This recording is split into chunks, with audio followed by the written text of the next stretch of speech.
grandes chances que ça pète. Voilà.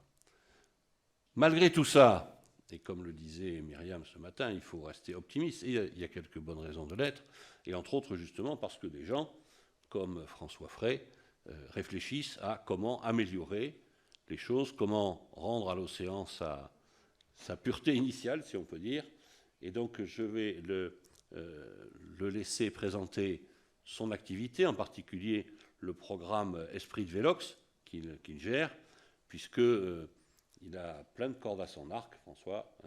C'est un ingénieur des arts et métiers, il était officier de marine, régatier, et il a développé le programme de recherche et d'innovation qui s'appelle Objectif Océan. Et donc je vais lui passer la parole tout de suite pour qu'il nous explique à la fois ce qu'il fait et comment il est arrivé à ce qu'il fait, et puis qu'il nous parle un peu de son esprit de Vélox, qui est quand même un projet intéressant.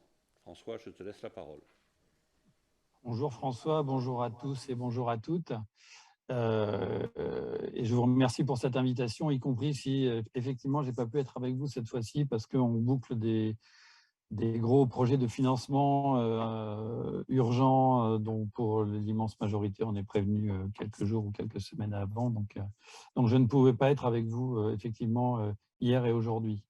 Le programme Esprit de Vélox, c'est un programme de recherche écosystémique dédié à l'océan et qui s'appuie sur la mise en œuvre d'une plateforme sans impact environnemental opérationnel.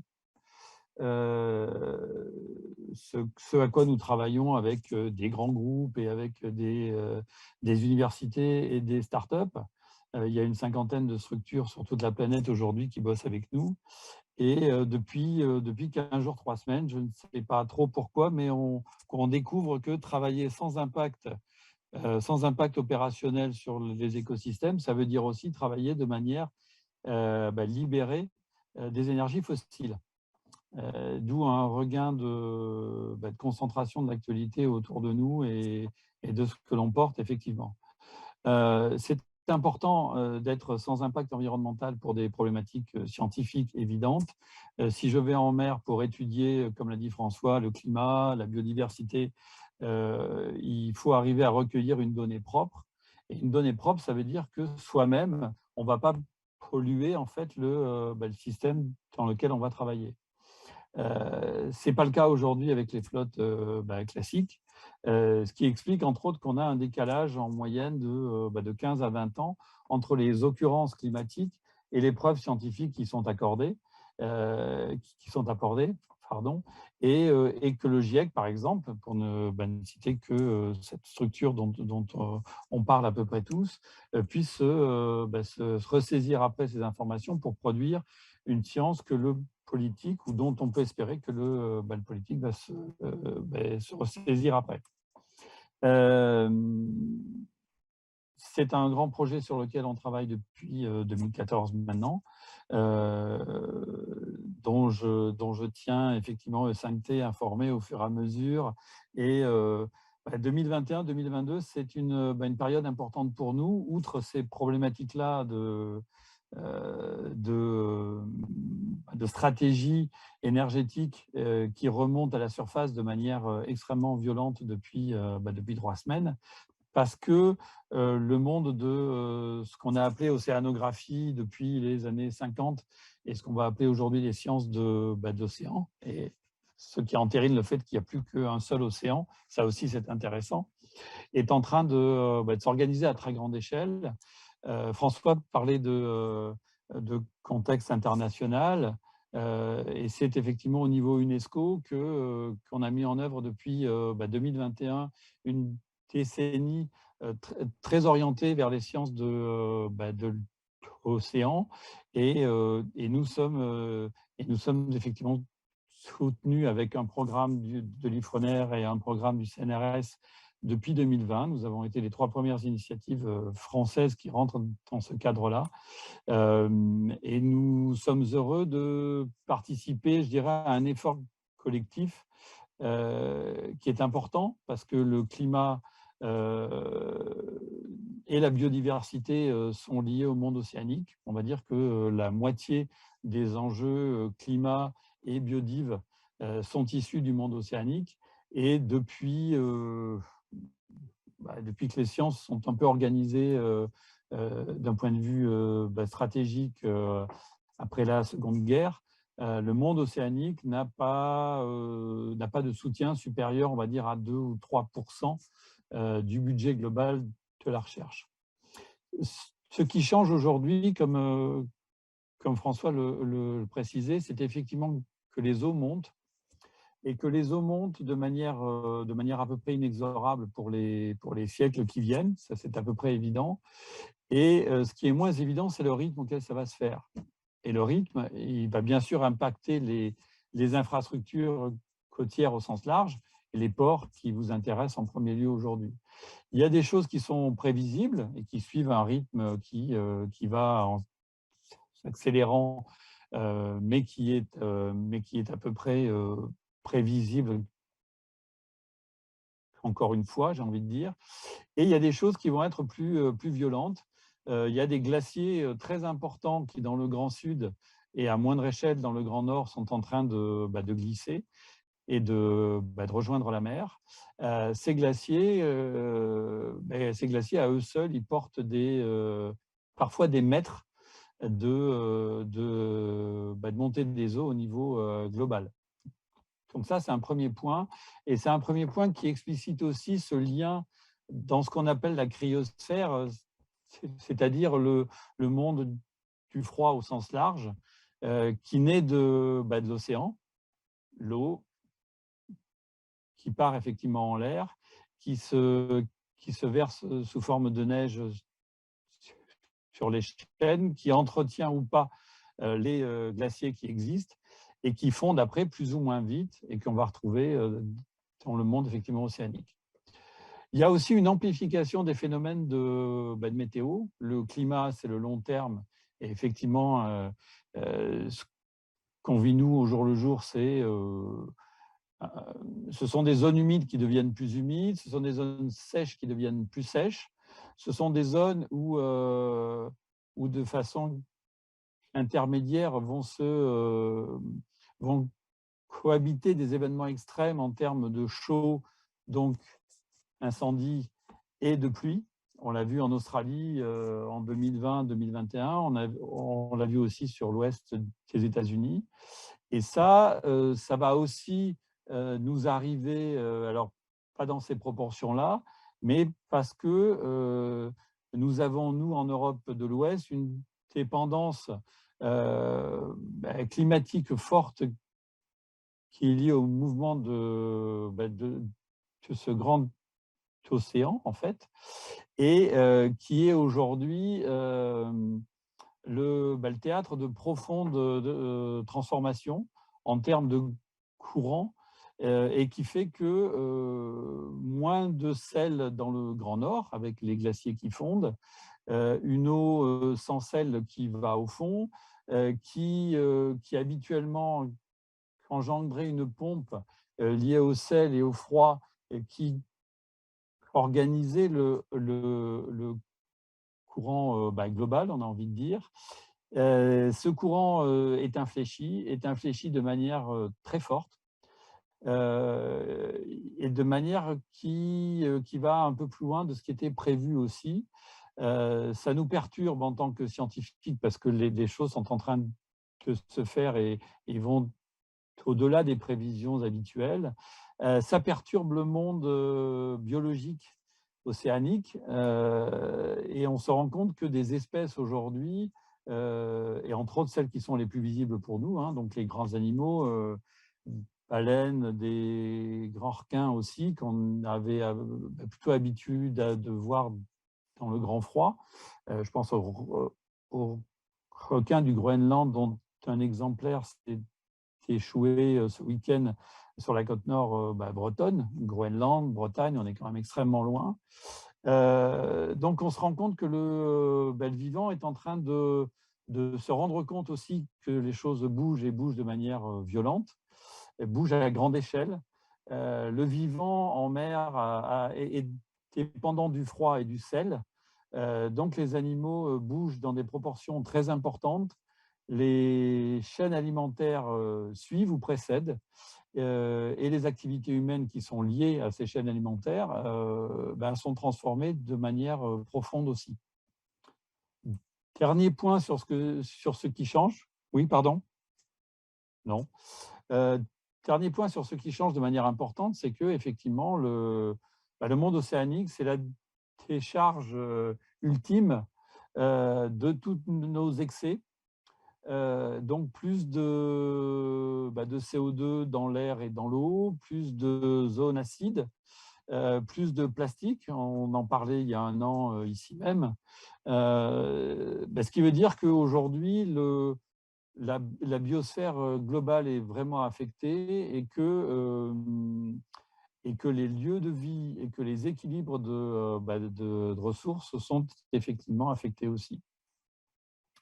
Ce qui devient de plus en plus visible aussi, ce sont les impacts de nos activités anthropiques.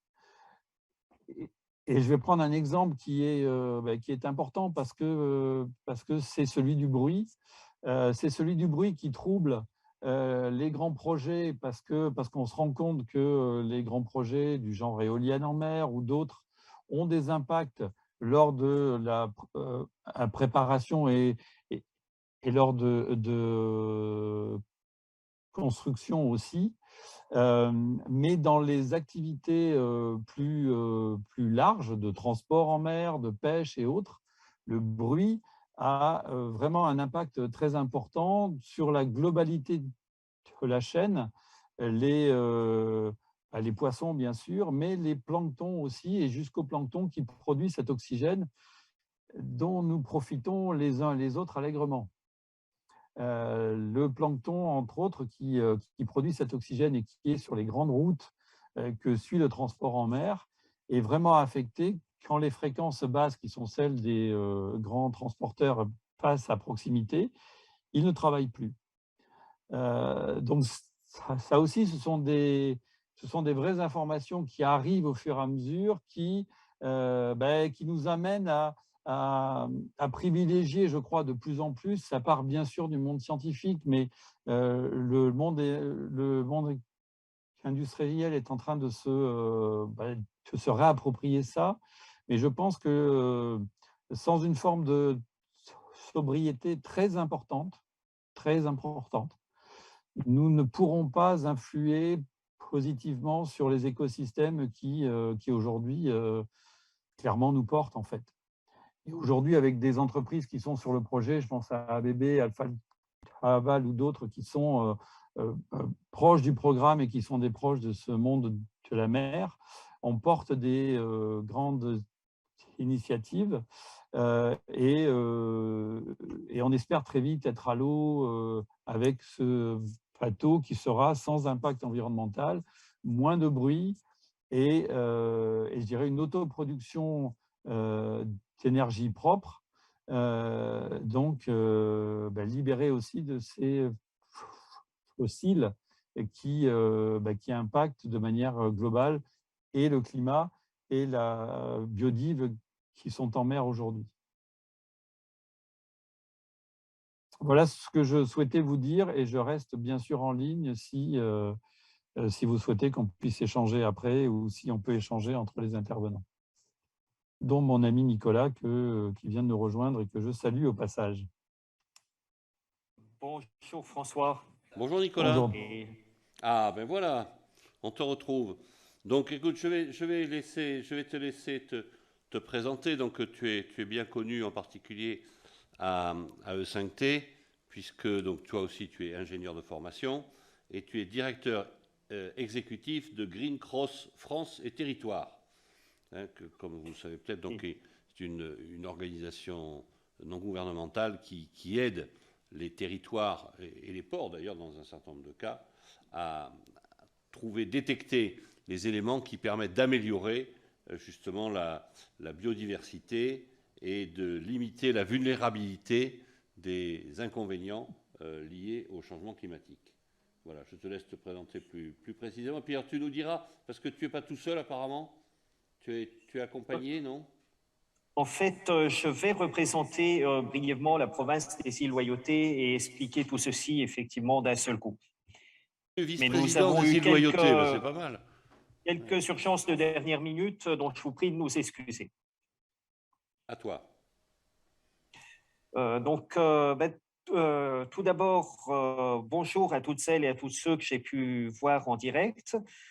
J'ai été particulièrement intéressé et inspiré par le propos de François Frey, qui est un ami de Green Cross de longue date et dont j'ai vu effectivement qu'il plaçait la barre très haut pour les interventions en ce qui me concerne. Et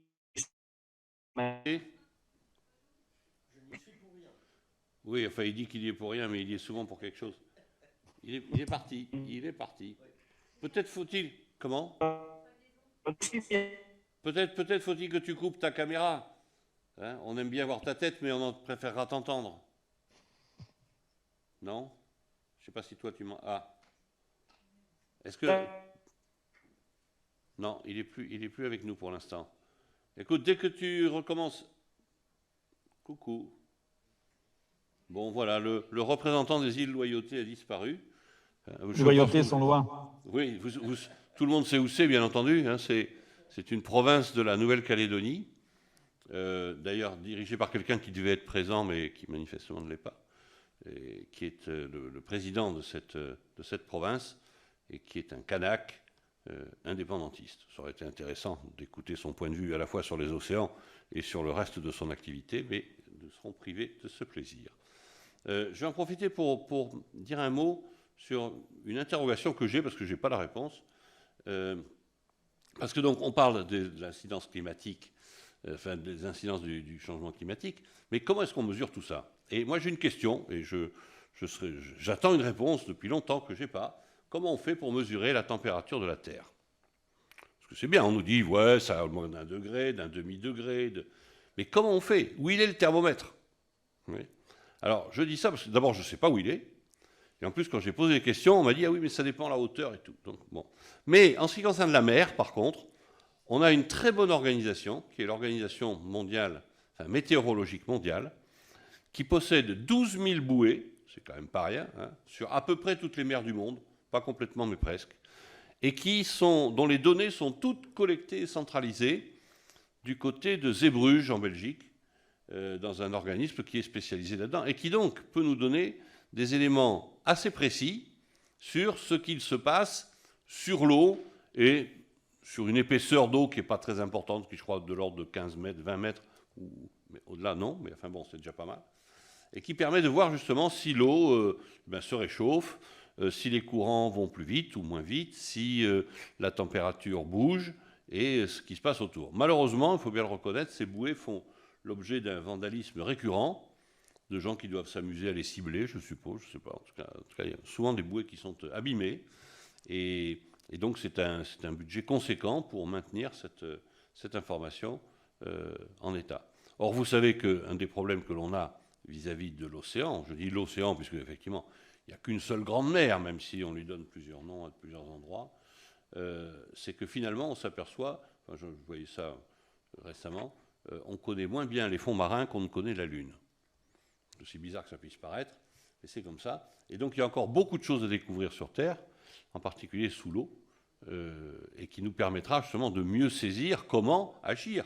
Et comme le disait François tout à l'heure, on se dit que l'eau va monter, c'est vrai, mais on ne sait pas à quel rythme, et on ne sait pas si ça sera partout pareil. Voilà. Donc ça fait beaucoup d'interrogations, ce qui nécessite beaucoup de recherche.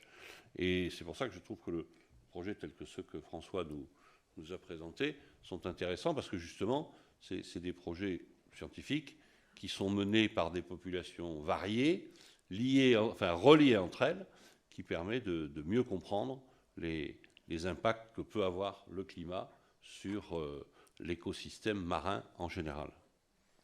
Tu as, François, puisque je vois que notre ami Nicolas a disparu dans les profondeurs du ministère.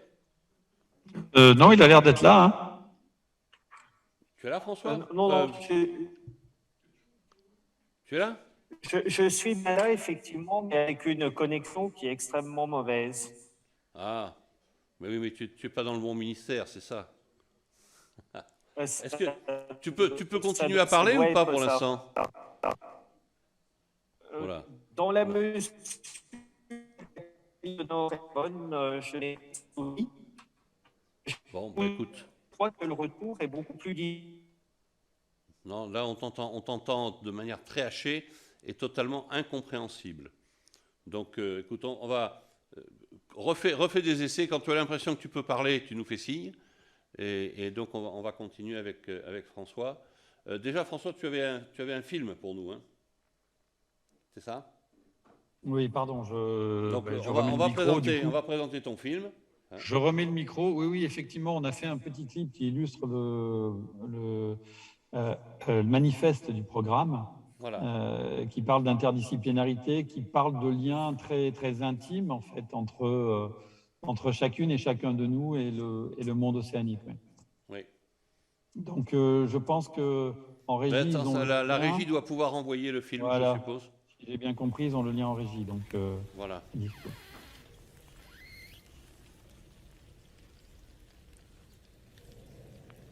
Voilà. Je crois que ça arrive.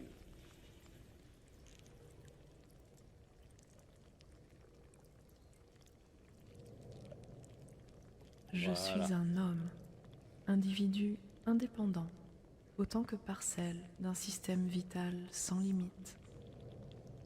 Est-ce que c'est possible de virer François pendant qu'on a le film et coopération qui engendre la vie. Devant l'ampleur des défis imposés à mon espèce désormais en danger, je m'engage à accélérer la réflexion ouverte par mes ancêtres depuis des dizaines de milliers d'années et à rapidement faire émerger les termes d'un contrat renouvelé avec ce monde qui permet mon existence. Dans une réalité, je suis un peu plus de 55 litres d'eau, salée. Sur Terre, je suis une goutte d'océan, connectée. Dans une autre réalité, je suis la construction de 100 000 milliards de cellules qui hébergent à leur tour 3 à 10 fois plus encore d'autres cellules, organismes étrangers, bien vivants et interdépendants. Sans cette communauté, je n'existe pas. Si la perspective change encore, je deviens l'incroyable assemblage de milliards de milliards de milliards d'atomes, dont certains sont aussi vieux que l'univers. Je suis un monde connecté, qui se renouvelle sans cesse, dans une enveloppe connectée, qui se renouvelle sans cesse. Édifice unique, éphémère, en mouvement permanent, je suis mon édifice. Chacun de mes atomes file sa trajectoire, et je deviens une rivière qui court sous une pluie qui l'alimente sans discontinuer. Une rivière qui grossit des fleuves. Je suis un système vivant, fractal organique de systèmes plus larges auxquels je contribue et auxquels je suis profondément lié. Je ne les vois pas ni ne les comprends complètement. Je suis à la fois toutes ces réalités, toutes ces dimensions et toutes ces connexions.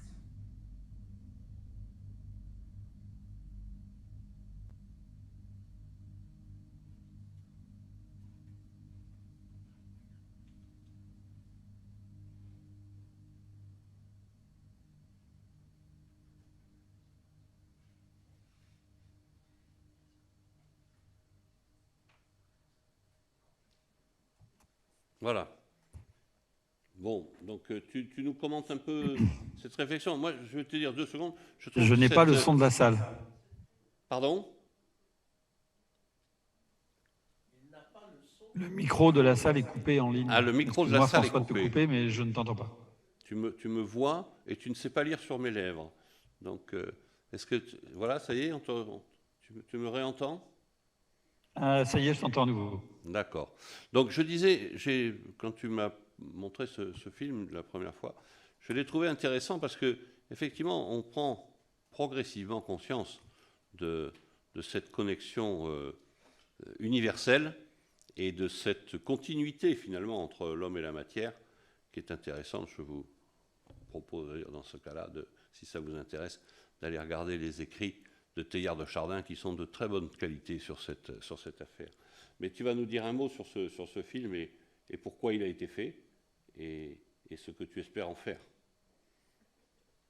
Écoute, c'est un film très très court que nous avons fait suite à un travail qui remonte aujourd'hui à 2016. On est une équipe de 10 personnes au sein de Esprit de Vélox et je dirais qu'en régime de croisière, on va être 20 autour du programme de ce plateau scientifique à faire le pilotage global de l'ingénierie, des sciences à bord, etc. etc.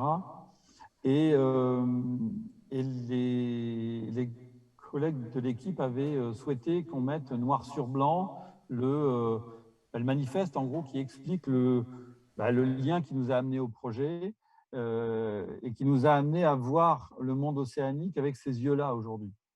Et, euh, et ce texte, il est sur notre site, il est intégralement sur le site, alors que là, vous devez avoir les 10 premières lignes à peu près. Et très vite, on s'est dit que c'était intéressant de partager aussi les images qui nous venaient en tête. Une amie artiste qui est Oija, qui travaille aussi dans le Grand Sud, qui est installée à Saint-Pierre de la Réunion et qui a travaillé avec les TAF aussi, venait d'une période de résidence artistique en Arctique, cette fois-ci. Et on a trouvé que ça faisait sens de relier ce travail, de redire que le monde océanique était lié au monde du froid comme il est lié au monde de la Terre et que nous sommes en fait des gouttes de cet océan à Terre, avec la même proportion d'eau et la même proportion de sel dans cette eau que cette eau océanique en fait. Donc c'est vraiment un moyen qui parle, je pense, de façon très individuelle aux plus jeunes et aux plus anciens sur de ce qui est aujourd'hui important pour nous, qui est de ne pas oublier que vraisemblablement une part importante de bonnes pratiques sont au bout de nos doigts et au bout de nos pieds quand on est dans l'eau.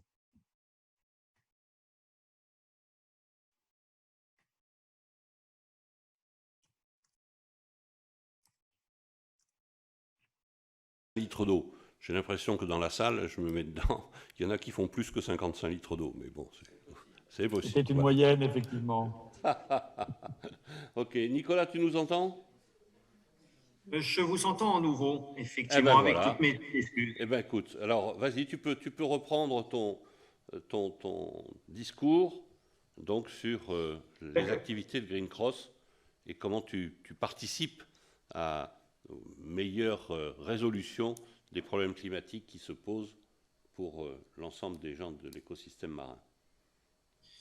Green Cross, donc c'est cette ONG qui a été créée par Gorbatchev et Cousteau en 93 suite à Rio 92 sur un constat qui aujourd'hui nous résonne particulièrement en tête, qui est de dire qu'on ne peut préserver la paix que si on arrive à trouver une relation à l'environnement qui soit apaisée et qu'il y va de la continuité, de la stabilité de nos activités économiques, culturelles et humaines. On travaille beaucoup sur la question des îles et en particulier de la résilience des îles, parce que les îles sont en quelque sorte les sentinelles du dérèglement climatique, un petit peu comme le littoral. On y trouve en avance de fait les effets de ce dérèglement, qu'il s'agisse de la montée des eaux, qu'il s'agisse de phénomènes climatiques extrêmes, parfois d'un accès compromis à l'habitat, à l'énergie ou à l'alimentation. Et en même temps, les îles et le littoral ont cette capacité à se réinventer et à trouver par elles-mêmes les solutions qui leur permettent d'avancer pour lutter contre le dérèglement climatique. Donc, pour aider tout ceci, chez Green Cross, on a mis en place une méthodologie qui s'appelle les secrets, les solutions écologiques concrètes, réplicables, efficaces de transition soutenable. Pour ceux qui ont l'habitude de fonctionner et de réfléchir en ingénieur, en fait, c'est tout simplement un modèle de maturité d'un mode un peu particulier qui met en avant ceux qui agissent, qui se bougent très, très localement pour trouver des pistes de solutions. C'est d'ailleurs ce qui nous a rapprochés aussi de François Frey, puisqu'avec Esprit de Vélox, on a un ensemble de pistes de solutions tout à fait intéressantes et réplicables. Et c'est aussi une manière d'inverser le regard, de montrer les solutions inspirantes et concrètes et de donner un petit peu d'enthousiasme et de capacité à agir ensemble dans un monde qui en a éminemment besoin. Et ce qui nous emmène notamment ce soir intervenir autour des activités de Green Cross, ben, c'est d'une part cette urgence d'agir que l'on connaît tous et qu'on la mette en valeur d'une manière culturelle, qu'on la mette en valeur d'une manière économique, qu'on la mette en valeur d'une manière sociétale, l'urgence est là, mais aussi de se dire qu'aujourd'hui, certains agissent et trouvent des leviers. Et j'avais prévu effectivement d'intervenir conjointement avec le secrétaire général de la province des îles Loyauté, Émile Mène. Donc les îles Loyauté, ce sont 4 îles, Maré, Lifou, Tiga et Ouvéa, qui sont au large de la Nouvelle-Calédonie et qui aujourd'hui sont des îles qui sont extrêmement vulnérables d'un point de vue écologique. Si on prend l'exemple d'Ouvéa, dans la mythologie commune, c'est l'île la plus proche du paradis, mais c'est aussi une île qui culmine à 10 mètres de hauteur et qui n'a pas d'eau douce sur son territoire. Donc typiquement, qui préfigure un certain nombre de choses qui peuvent arriver un petit peu partout sur la planète. Ces îles se sont inspirées de la méthodologie, donc de la vulnérabilité à la résilience et des secrets dont je vous ai parlé tout à l'heure, pour en faire un projet de territoire extrêmement large, qui est une manière de mettre en cohérence ce qu'on entend dans les discussions internationales, la COP 21 à Paris, des forums locaux, et également ce que leurs élus ont voté, puisque la Nouvelle-Calédonie a reconnu l'urgence climatique et écologique par la voie de son congrès, d'une manière d'ailleurs très bien écrite, qui associe les enjeux de biodiversité aux enjeux écologiques, et surtout en ayant de manière opérationnelle une province qui se met en mouvement pour répondre à l'échelle du territoire à cette priorité écologique et pour en faire en fait un mandat politique, une ambition territoriale et un plan d'action opérationnel. Donc, c'est actuellement ce qu'ils présentent et ce qu'ils défendent en France cette semaine et à Monaco la semaine prochaine dans le cadre de la Monaco Ocean Week, parce que c'est une démarche qui est en boucle courte entre les ambitions politiques, les initiatives des porteurs de projets et comment les choses sont vécues au niveau de chaque tribu où on a besoin d'être le plus concret et le plus transparent possible. Donc, le mois dernier, j'étais avec eux pour travailler sur différentes thématiques, notamment le domaine territorial donc, est structuré autour de 9 priorités d'action et pour le diagnostic et pour les actions entrepreneuriales et les investissements de la collectivité. On y parle de sécurité alimentaire, on y parle de santé, on y parle d'éducation et de jeunesse, d'économie, d'impact social, d'entrepreneuriat, de numérique, de sciences, de culture, de savoir, d'habitat et de mode de vie, de mobilité et de services. Et un petit peu comme François nous le faisait toucher du doigt dans les domaines qui le concernent, on se rend compte qu'au final, la clé d'entrée, c'est bien l'urgence écologique, l'urgence biodiversité et l'urgence climatique, mais que pour arriver à être performant, il faut avoir un programme très concret qui touche au quotidien des modes de vie. Bien entendu, les objectifs du développement durable nous aident et si j'en reviens tout de suite au projet très opérationnel, il y a 3 priorités, par exemple, qui sont des illustrations de ce qui peut se faire et aller dans la bonne direction. Aujourd'hui, il y a un certain nombre de petits bateaux de pêche qui sont des bateaux de pêche de proximité qui ne sont pas opérationnels, qui ont besoin d'être réparés pour aller pêcher. Le fait que ces bateaux de pêche soient actifs au quotidien, ça permet aussi que les pêcheurs deviennent des sentinelles du climat et évitent d'avoir des traits de pêche de bateaux industriels qui pourraient être indonésiens, qui pourraient être vietnamiens, mais surtout qui en une journée vont pêcher l'équivalent de ce qu'un petit pêcheur lagonaire va pêcher sur toute l'année. Donc là, on se rend compte qu'en travaillant sur la pêche de proximité, on stabilise l'environnement et on a aussi un certain nombre d'ambassadeurs de l'écologie. À l'IFU, on travaille sur des enjeux de banques solidaires et de micro-paiements pour être capable de doper la résilience alimentaire, d'importer moins, de transporter moins, d'avoir une production agricole beaucoup moins intense en pétrole. Et ceci a aussi des bénéfices dans la fertilisation de l'activité locale et des activités événementielles. Et à Marais, on travaille aussi sur ce sujet de résilience agricole et coopérative, avec par exemple des produits à haute valeur ajoutée que vous connaissez sans savoir qui viennent de Marais, comme par exemple Santal, qui est dans une grande partie des parfums et des produits de beauté, et dont la culture va servir en fait de fer de lance pour permettre un certain nombre de cultures vivrières riches et diversifiées. Donc ici, vous avez une image plus globale que je ne détaillerai pas pour montrer toute la panoplie des activités que nous couvrons dans le cadre de ce plan de résilience. Pour insister un petit peu sur le maritime et le portuaire et des sujets qui nous connectent à hier, on a le remplacement d'un navire de transport maritime, donc le Betticho 2, et une optimisation maritime autour du transport de personnes et de marchandises, ce qui veut dire aussi créer des filières gaz, méthanisation et peut-être hydrogène local. Tout un travail aussi sur la marina et l'accueil des navires éco-responsables, connectés à un Living Lab à l'échelle d'UVA, où on va mettre en place des solutions qui utiliseront le vélo électrique et un certain nombre de nouvelles mobilités comme alternative au tout voiture et au tout camion. Avec des sujets également de reconstitution de l'habitat pour le rendre plus résilient et anticiper le fait que le trait de côte devrait singulièrement bouger. Et un sujet qui est un petit peu un dada, c'est le fait, de la même manière qu'il y a un port center, et peut-être d'ailleurs en prolongeant ces activités novatrices des port centers, d'avoir systématiquement dans chaque île une maison des urgences climatiques et écologiques au plus près des populations, qui est une bonne manière de faire le lien entre les savoirs traditionnels, la dimension culturelle, l'éducation tout au long de la vie, l'entrepreneuriat aidé par un kit entrepreneur et l'innovation en classe internationale.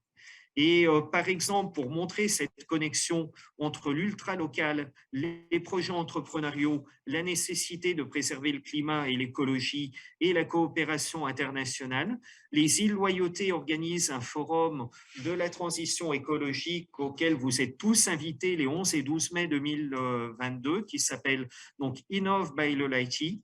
On va y retrouver des investisseurs publics et privés au nom très connus ici, comme l'ADEME, l'Agence française de développement, la Caisse des dépôts, l'Union européenne, mais aussi un certain nombre de porteurs de projets, d'entrepreneurs du Pacifique, des artistes, des acteurs culturels, des jeunes, et ça sera une manière de mettre en mouvement le territoire de manière coordonnée, mais aussi de montrer que le mouvement de ce territoire est quelque chose qui est précurseur par rapport à notre enjeu collectif, d'améliorer notre résilience, d'entreprendre et de préserver l'environnement.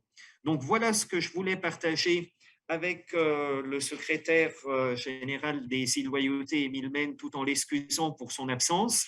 Et c'est un petit peu une manière de montrer, comme on le fait aussi bien chez E5T, qu'au final, c'est parce qu'on est capable de travailler en réseau, d'échanger, de propulser des idées, qu'on arrivera à être raccord par rapport à cette urgence climatique et à faire de nos ports et de nos lagons et de nos modes de vie des précurseurs et des sentinelles de la transition écologique.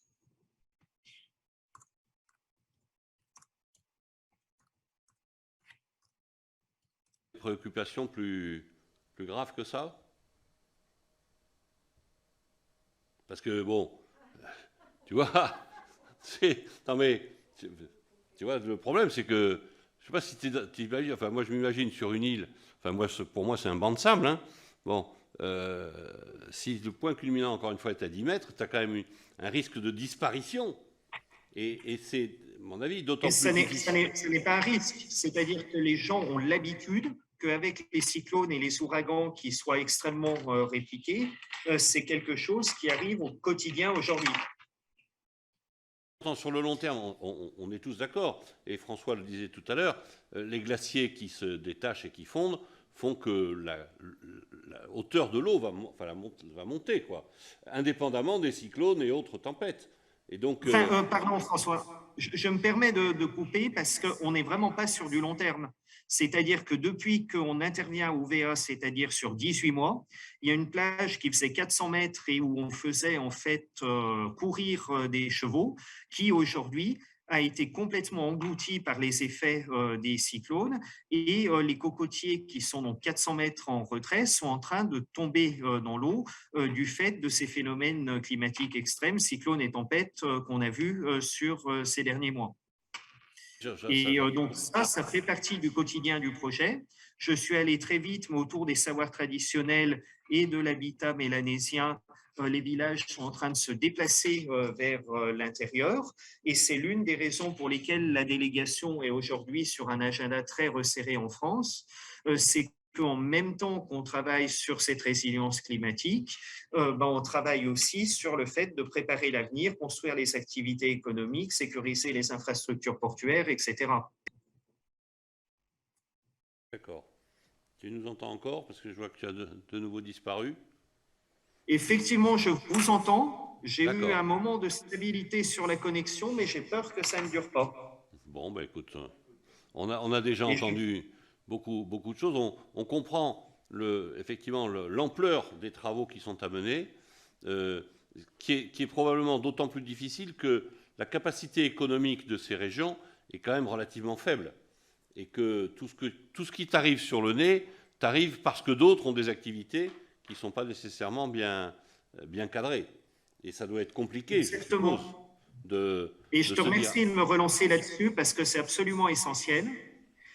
C'est-à-dire qu'aujourd'hui, ce qui manque et ce qu'on développe à travers un forum investisseur, c'est la capacité entrepreneuriale. Les moyens publics sont plus ou moins à la hauteur des enjeux, mais il faut complètement changer d'échelle dans la capacité à avoir des projets entrepreneuriaux qui se projettent sur le temps long sur les îles et qui montrent que même si le dérèglement climatique est au quotidien avec les effets destructeurs que l'on sait, il y a de l'investissement pour être capable d'envisager ensemble les 20 à 50 prochaines années. Et l'une des raisons pour lesquelles on est aujourd'hui sur un agenda très pressé, dont je vous prie de m'excuser, c'est que par exemple, avec la Caisse des dépôts et consignations, il y a des programmes d'investissement sur une période de 20 à 50 ans qui se calent aujourd'hui, avec des taux qui sont inférieurs à 1%, c'est-à-dire très bons par rapport à ce qu'on peut avoir comme des investissements structurants en France métropolitaine, mais qu'on a besoin de projets d'entrepreneurs ambitieux qui viennent sur le territoire, qui s'investissent sur le territoire et qui mobilisent les moyens privés à la hauteur des enjeux. On va demander à François de nous dire un mot de conclusion, surtout quelles sont ses perspectives. Très court. Et puis comment on va te retrouver dans quelques temps, justement, peut-être sur ton bateau. Ah bah oui. Je vais faire très court, effectivement. Nous attaquons la dernière phase de conception qui va nous prendre à peu près 1 an aujourd'hui, qui va se terminer par le jumeau numérique. Alors, je voulais partager un visuel et je ne maîtrise pas bien Zoom, donc je ne sais pas comment faire, ce n'est pas grave. Et donc, on espère être à l'eau à partir de 2025-2026. Pour un premier grand tour de l'Atlantique Nord, parce que c'est vraiment un terrain de jeu qui permet de simuler sur une parcelle océanique assez faible la globalité des conditions de mer que l'on va retrouver après sur toute la planète. Et pour répondre à l'intervention de notre ami Nicolas, j'espère que nous serons dans le lagon de Ouvéa en 2026 ou 2027 pour des recherches scientifiques, en particulier sur le plateau, effectivement. De 5T demande, dès que le bateau sera construit, de pouvoir y monter. Et puis la prochaine université d'hiver de 2026 de E5T se fera à Ouvéa. C'est pas une mauvaise idée. Vous prendrez les bottes, mais il n'y a pas de problème. Dans une grotte, voilà, exactement. Myriam, ma chère Myriam. Merci en tout cas pour vos interventions. que je trouve très, très positive et finalement pleine d'espérance, puisqu'il faut continuer à se battre et on y arrivera. Voilà.